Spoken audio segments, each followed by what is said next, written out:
Well, on today's Signature Style Saturday, we're going to do a number of different things, most of them related to questions that you asked in my last video.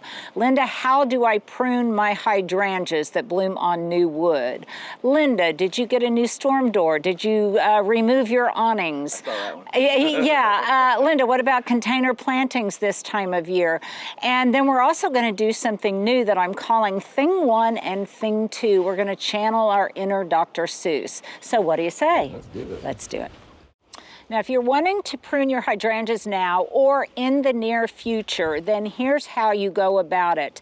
For hydrangeas that bloom on new wood, there are some guidelines. If you have hydrangeas that bloom on old wood, don't touch them because you'll cut off any potential blooms that you might have in the future.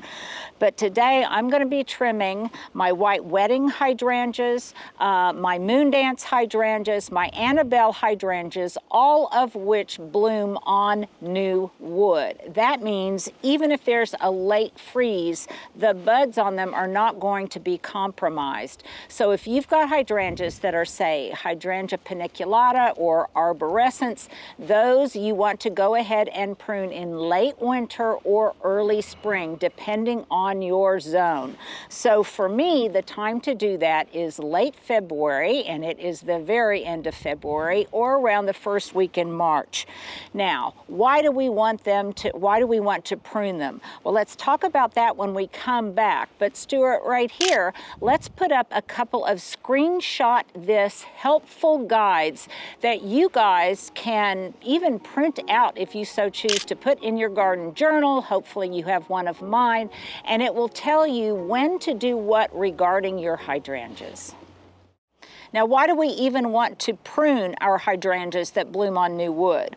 Well, first of all, we want to cut out any dead or potentially diseased growth. But for me, I also, at this point, want to cut off any spent blooms.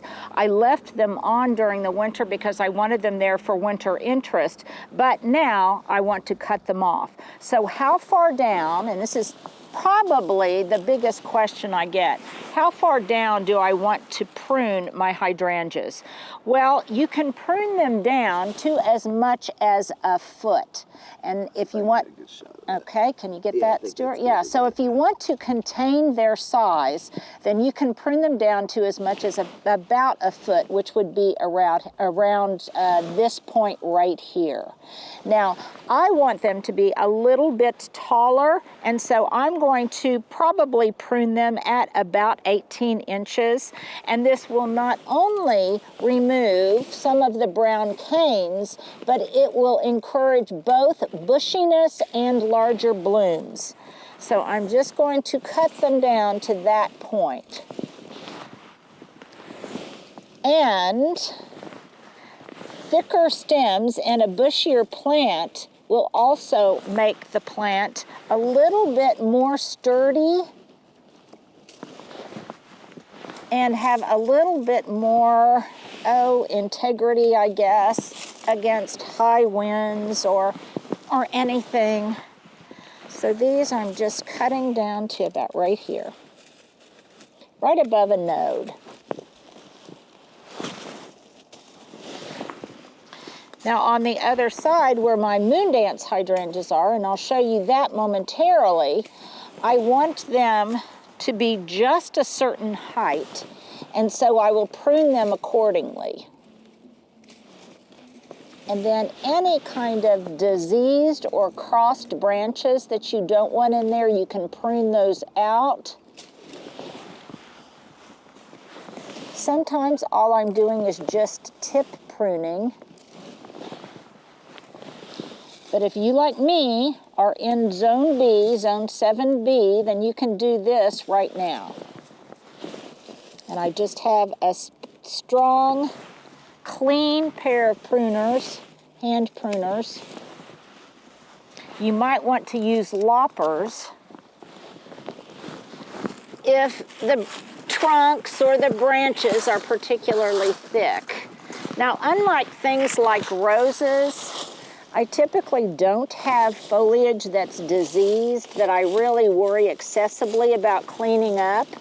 But if you feel like you've got some kind of virus or some kind of disease, maybe powdery mildew on your leaves of your hydrangeas, then you might want to clean up all of the leafy debris around them and maybe even remove a little bit of the mulch. Now look at all of that new growth right there.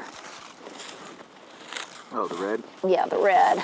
And this is on, not a white wedding hydrangea, but I believe this is Dear Dolores, and it's a mop head, and it will have blue or pink blooms, but the pruning principles are the same because it blooms on new wood.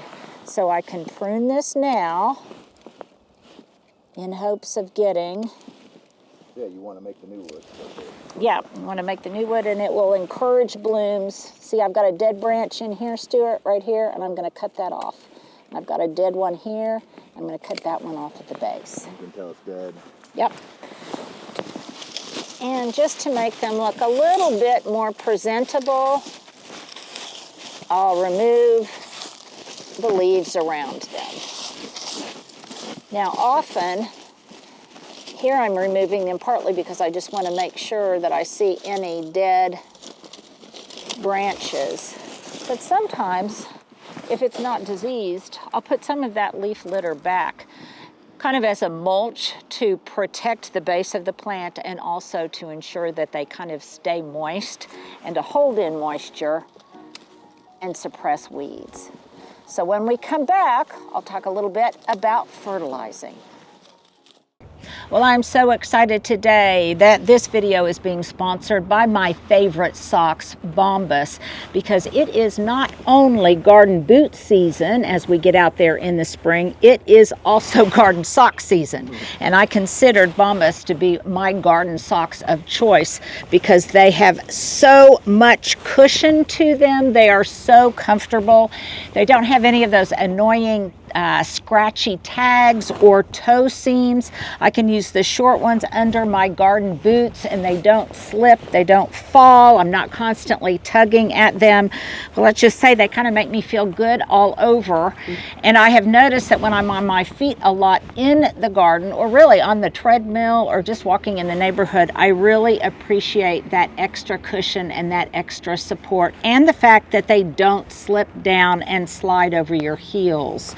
So if you want to check out my garden socks of choice, then you might want to go to bombas.com/Linda for 20% off of your first order.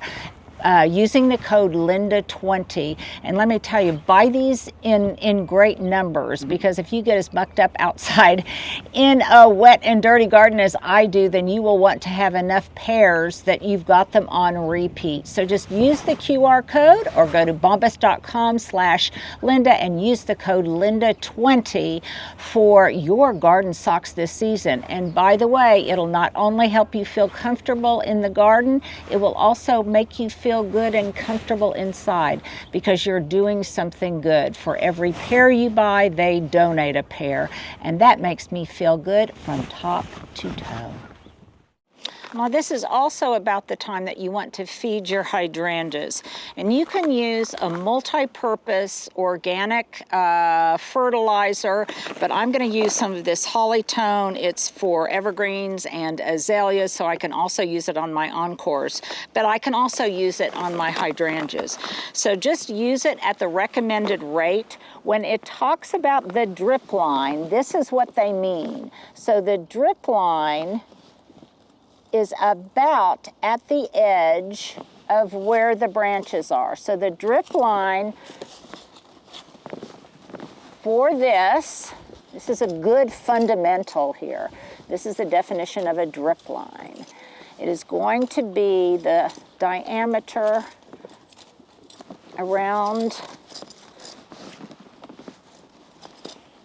the height of the plant. So this is the drip line. It's the same thing as if it were a tree. The drip line would be around the base of the tree. So this is going to be, because this is an established plant, it tells me that I need about half a cup per foot, I believe. Can you put too much? Does too much hurt it? You can put, if it's an organic fertilizer, that's going to not be as much of an issue if it was something else. But I would, if for established plants, I would just do it at the recommended rate and err on the side of being conservative, because you can always come back and put some kind of organic mulch like a compost or something on here. The other thing is, if I had a large amount of mulch on this, I could remove it. I could then fertilize it like I did here and then cover it back up and then put the mulch on top. If I don't want to remove the mulch, then I am going to use twice as much fertilizer. So that is actually information that's provided on the back of the bag. But I'm going to do this in a fashion around this whole area because I've got a whole bed of hydrangeas here. So I'm not having to be too exact, but I am definitely doing it according to the package directions. And we'll put a link to Hollytone, but you could also use, as I said, just an all-purpose general organic fertilizer and it would work just fine.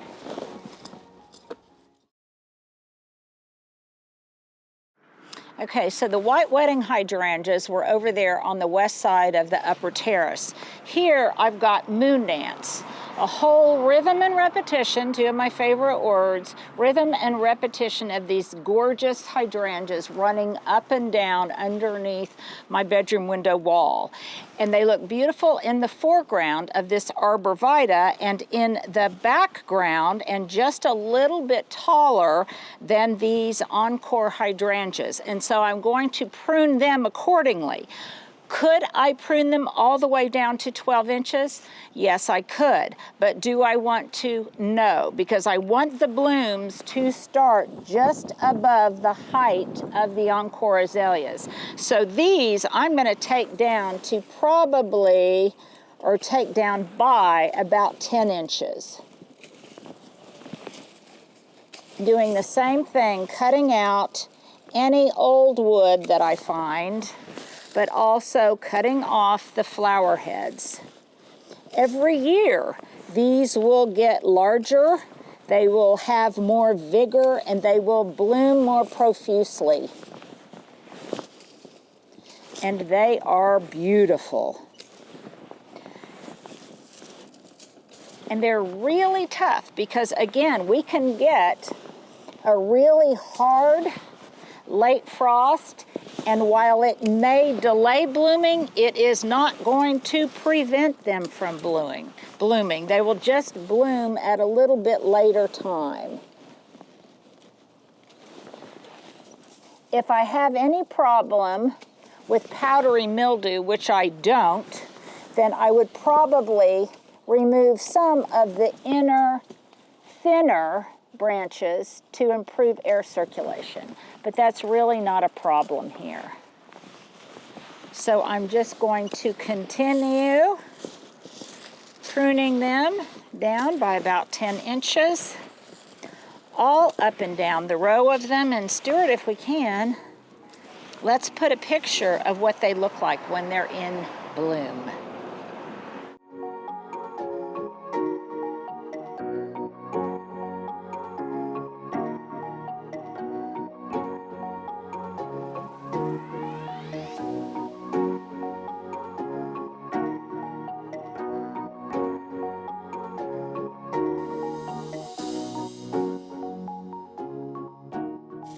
Okay, so it goes without saying that after I fertilize these, I want to make sure that I water in that fertilizer really well if we don't get a rain. Now, you keen-eyed observers, a number of you also commented on the fact that my awnings were removed. And where did they go? Were they damaged? Yeah, were they damaged in the storm? In other words, why are they no longer there? Well, they're no longer there because they were intentionally removed by Onique, the company that I'm using, because after giving it some thought, I decided that I wanted the interior bracing to be powder coated. Now, they were metal and they would have been fine just that way, but I decided that they would really be hidden a lot more effectively, and they would kind of go away visually if I powder coated them in black. So the awnings, as you recall, are kind of a really dark slate gray black, and they've got a little trim on them that is black. And so it wasn't that difficult to remove them, to have them put up again. Also, it's a company that I have been working with, and they really, they're very accommodating. So we did that, they took them down, and they will be coming back, I promise. It will give a lot of visual appeal to this side on the east side, but also over the back door. Well, it's pretty apparent what today's jolt of joy is. It's these tiny tete-a-tete daffodils, which are finally in bloom.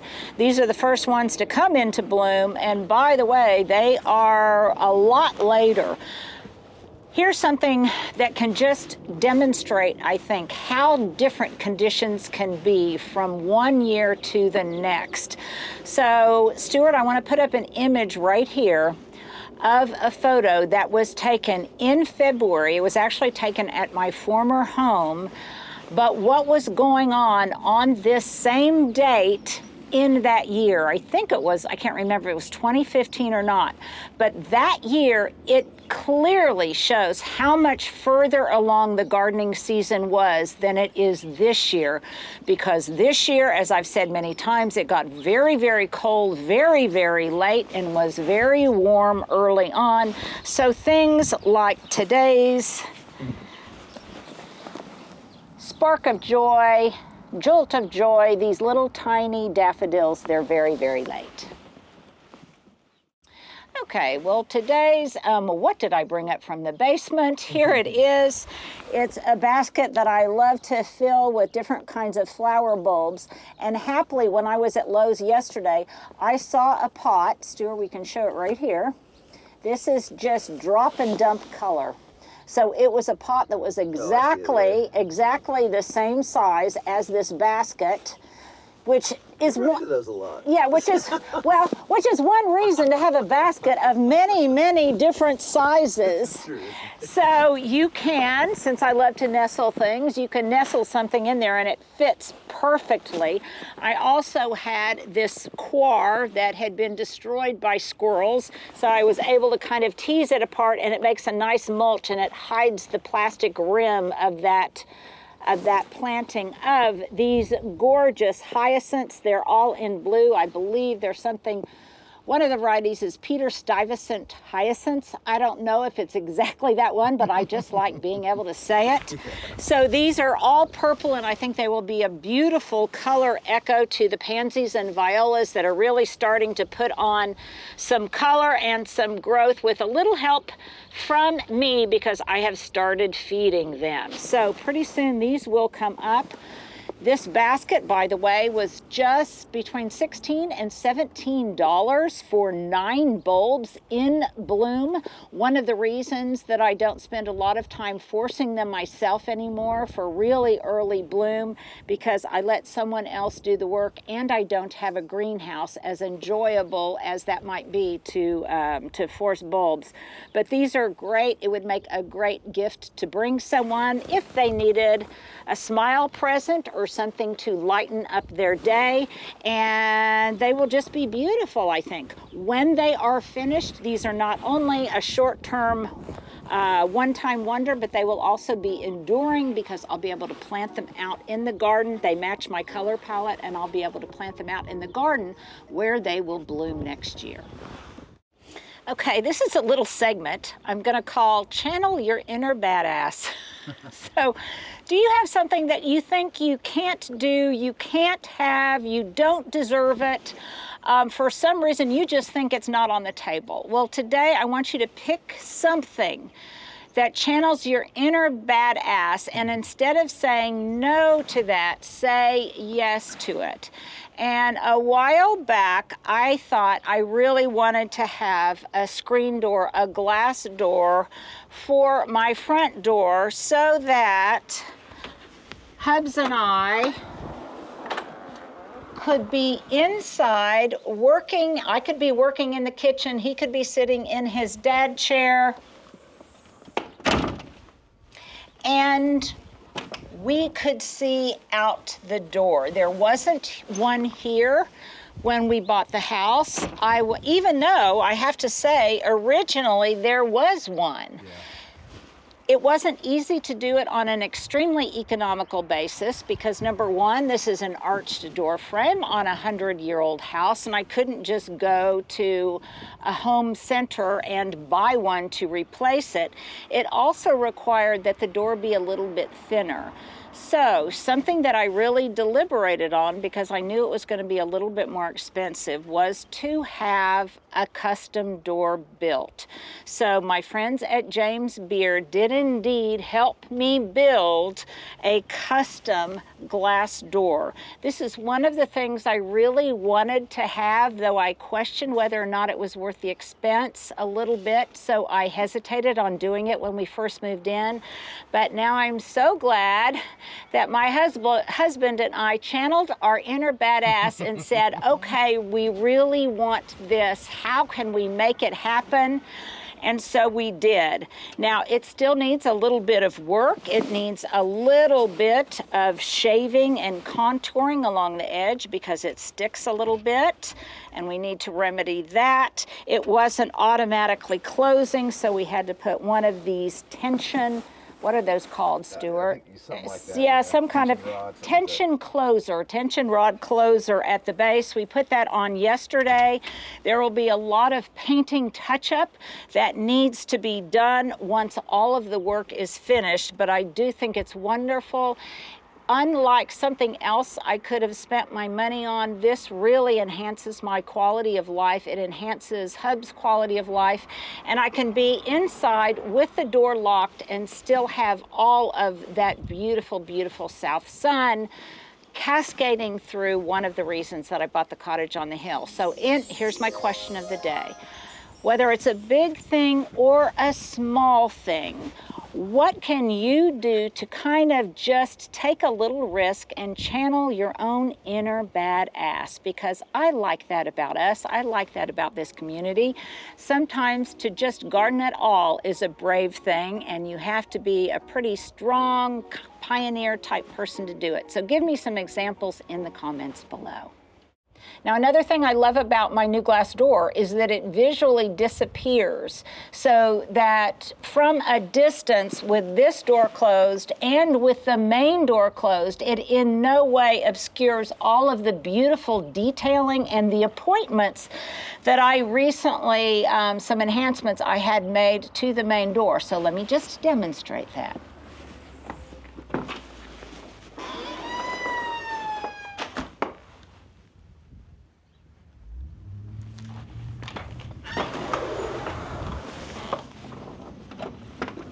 And there you go. So here's an example of something that I did earlier, which is the same principle as these larger hyacinths. These are grape hyacinths. You guys might recall seeing them in a previous video. I had a couple pots of them. This one, most of the larger blooms are spent. I'm going to water these really well, and then I'm going to go ahead and plant them out in the garden along Lemon Lane so they can bloom next year. Now, a fun thing I did with the other pot was to gift them to one of the littles that lives across the street, my darling Clara. She came by, she asked me what they were, and I told her just indeed what they were. They also had just a few little blooms that were still going to mature. So I gave this pot to her and I instructed her on how to plant them, and she and her mom, on a day when they were going a little bit stir crazy, took them home and planted them. So I can't wait to check on them, their progress, and how Clara feels about this little planting adventure. Well, this is one of my favorite discoveries, favorite tips, I guess, that was shared with me by another fellow gardener, and that was that use the top of a bird bath as a saucer planter, because saucer planters can be really pricey, and the top of a bird bath because it sits on a pedestal, there's a hole in the bottom of the bird bath, so it has good drainage. And it's concrete, so it makes a really good looking, it's expensive looking container garden. Now I've got just a green mountain boxwood in here. It's happy, it overwintered very, very well.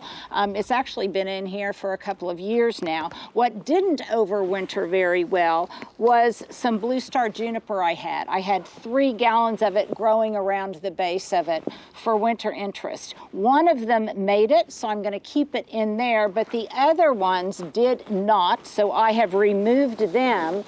And then when I went to Lowe's, when I went shopping at Lowe's yesterday, I looked for some replacements.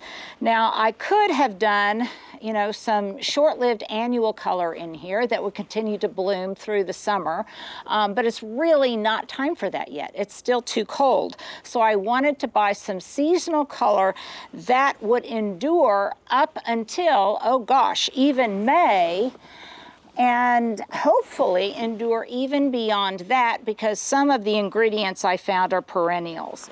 So case in point, and by the way, I am, you know, one of my things about the backyard is my color palette for the backyard is mostly in reds and maroons and oranges and burnt orange and gold.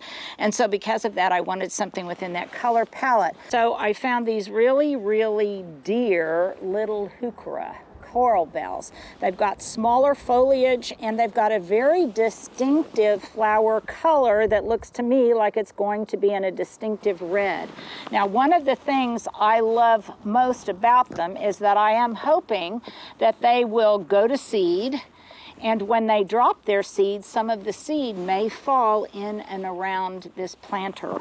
And so I am just going to remove them, and I tried to buy some that didn't have a ton of blooms on them because I didn't want the root ball to really already be exhausted and spent. I wanted them to have some room still for growth so they would adapt more readily to the container. Now this one still, I need to loosen up the root ball. And I did water this, but probably not enough. So Stuart, let me take a moment here. I should have hydrated these better.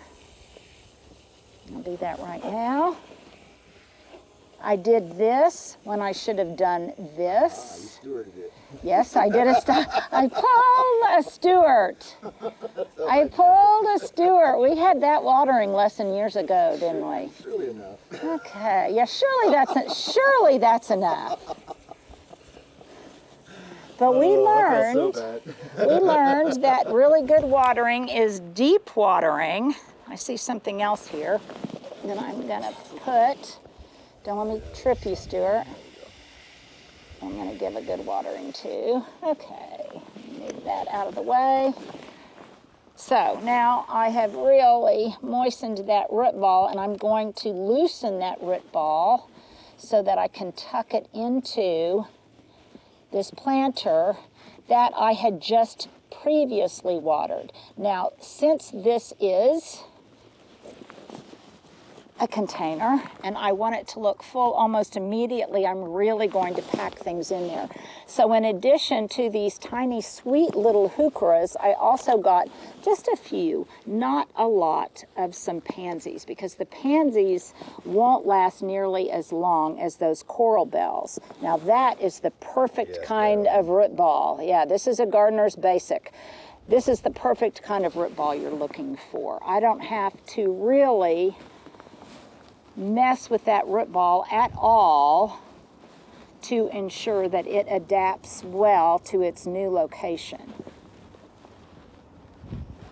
Now, one other thing that I got, I had it last year and it did pretty well. Actually, it did very well until the temperatures got, I think, over 100. And I just don't think it was established enough in this planter to oversummer. You know, we hear about overwintering, but here in Oklahoma, can it oversummer? Can it handle our extreme heat?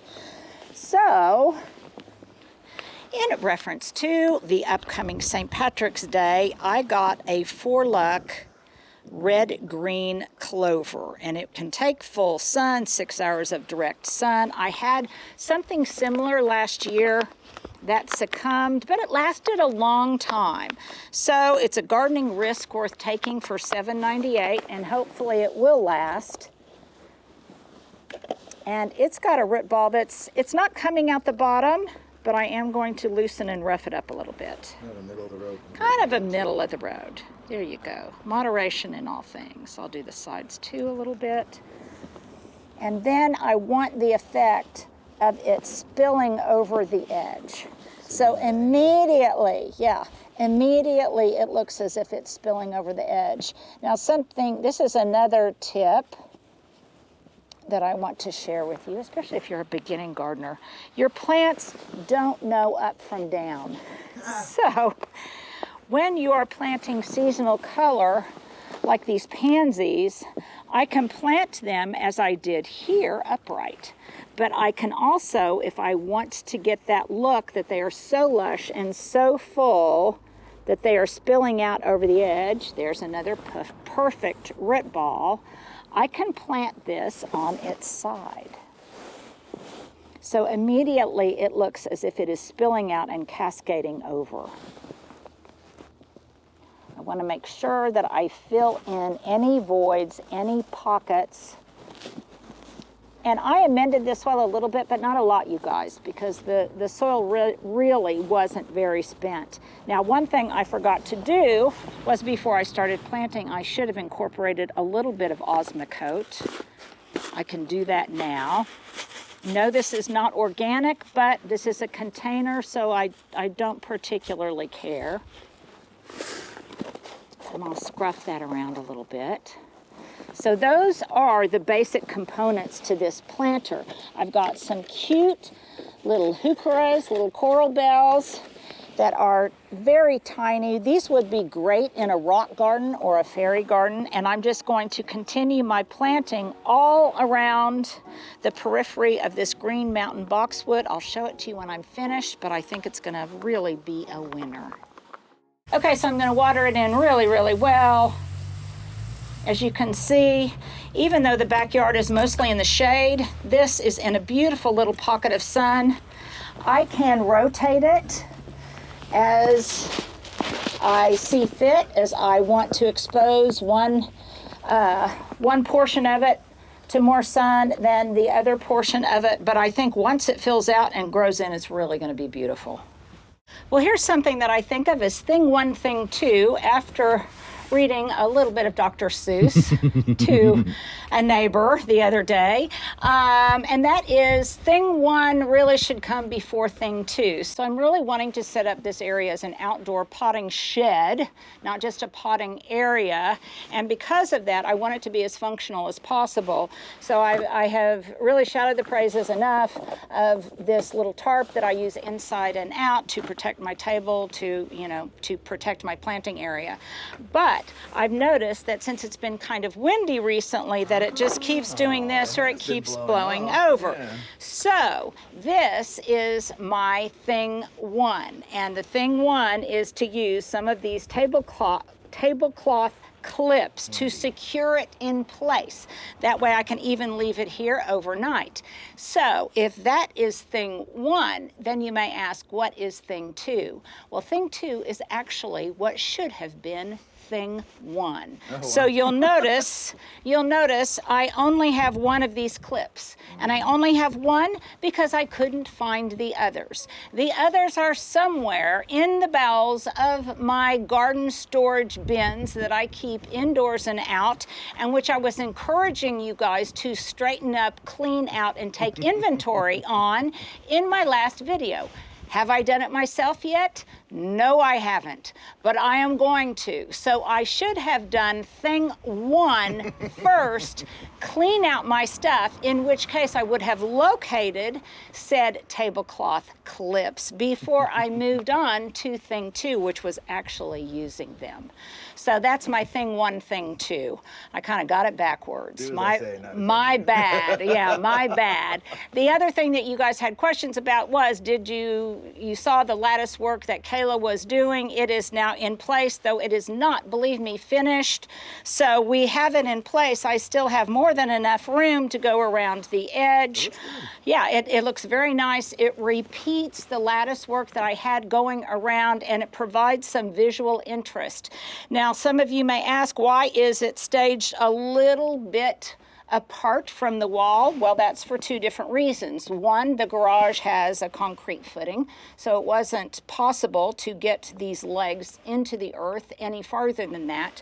But the other thing is, if indeed I do want to grow something on it, like a Carolina jasmine or some such, then I really want it to be away from the wall, both on this side and on the back of it, so I get good air circulation, not just in the front, but in the back as well, air circulation being an issue here in the backyard.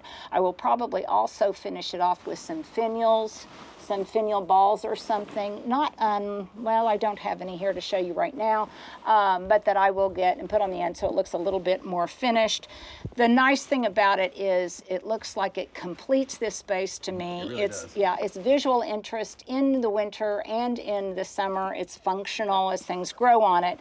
And when it snows, it creates a beautiful, beautiful pattern, beautiful garden pattern play, if you will. Well, I hope you guys enjoyed this, what's going on in the garden, answering lots of your questions on this Signature Style Saturday. I think, Stuart, that I can probably say that a little bit of this lattice is now a signature touch of mine in the garden. You guys take care.